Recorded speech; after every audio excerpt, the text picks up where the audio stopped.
জাতীয় পার্টির বিষয়ে ফয়সালা না হয়ে যদি আমরা নির্বাচনে যাই, আমাদের জন্য শনির দশা অপেক্ষা করছে। ফেব্রুয়ারিতে নয়, জানুয়ারিতেই নির্বাচন দিন, কারণ নির্বাচন না হলে আমাদের জন্য সংকট অপেক্ষা করছে এবং আমাদের অস্তিত্ব হুমকির মুখে পড়বে। আওয়ামী লীগ ছাড়া নাকি কোনো এই দেশে নির্বাচন হবে না।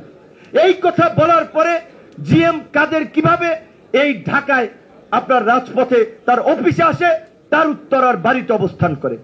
যে আওয়ামী লীগ গণহত্যা চালিয়েছে, এই শহীদ পরিবারগুলো এখানে বসে আছে, এখনো বিচার চলছে গণহত্যার, মানবতা বিরোধী অপরাধের। সেই অপরাধের দায়ে আওয়ামী লীগকে নিষিদ্ধ করা হয়েছে, সংগঠন হিসেবে তার বিচার হচ্ছে। আর জিএম কাদের বলছে আওয়ামী লীগ ছাড়া নাকি এই দেশে নির্বাচন হবে না, জাতীয় পার্টি ছাড়াও নির্বাচন হবে না। কাজে আমি বিনয়ের সাথে রাজনৈতিক নেতৃবৃন্দকে বলবো, অবশ্যই নির্বাচনের আগে নির্বাচন বিঘ্নিত হোক এমন কোন কাজ আমরা চাই না। কিন্তু এই আওয়ামী লীগের দোসর এবং ভারতীয় এজেন্ট এই বাংলাদেশের রাজনীতিতে যখন থেকে তারা এসেছে, এই বিস্ফোরা জাতীয় পার্টির বিষয়ে ফয়সালা না হয়ে যদি আমরা নির্বাচনে যাই, আমাদের জন্য শনির দশা অপেক্ষা করছে। এই জাতীয় পার্টির মাধ্যমে আওয়ামী লীগ ব্যাক করবে।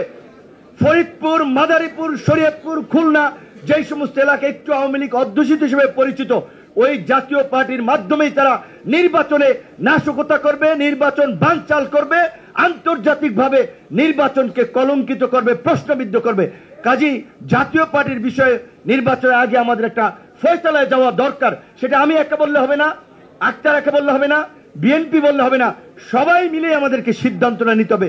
যেভাবে আমরা জাতীয় ঐক্যমতের মাধ্যমে আজকে জুলাই সনদ স্বাক্ষর হয়েছে, জুলাইয়ের ঘোষণাপত্র হয়েছে, এখন আমরা সবাই নির্বাচনের জন্য অপেক্ষা করছি।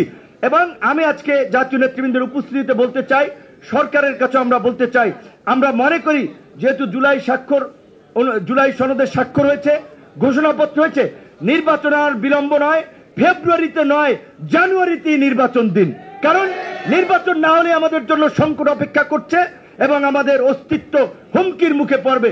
তাই আমাদের পরিষ্কার কথা, নির্বাচন যত দ্রুত সরকার করতে পারে আমরা তত দ্রুত নির্বাচন চাই। কিন্তু একই সাথে রাজনৈতিক দলগুলোকে একটা কথা স্মরণ করিয়ে দিতে চাই, নির্বাচন আগামীতে কেমন হবে সরকার এবং আইন শৃঙ্খলা বাহিনীর চেয়ে রাজনৈতিক দলগুলোর আচরণের উপর নির্ভর করে, রাজনৈতিক দলের নেতৃত্বের ভূমিকার উপর নির্ভর করে নির্বাচন কি সংঘাত সহিংসতা মুক্ত হবে নাকি সংঘাত সহিংসতার মধ্য দিয়ে একটি বিতর্কিত নির্বাচন হবে।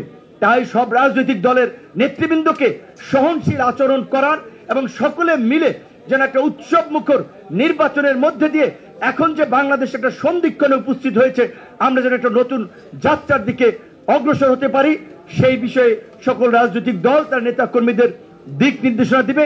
আমরা সবাই মিলে সেই দিকে এগিয়ে যাব, সেই আকাঙ্ক্ষায় আজকের এই গণ অধিকার পরিষদের প্রতিষ্ঠা বার্ষিকীতে যারা শুভেচ্ছা জানিয়েছেন, এখনো যারা আছেন, তাদেরকে আন্তরিক ধন্যবাদ এবং কৃতজ্ঞতা জানাই।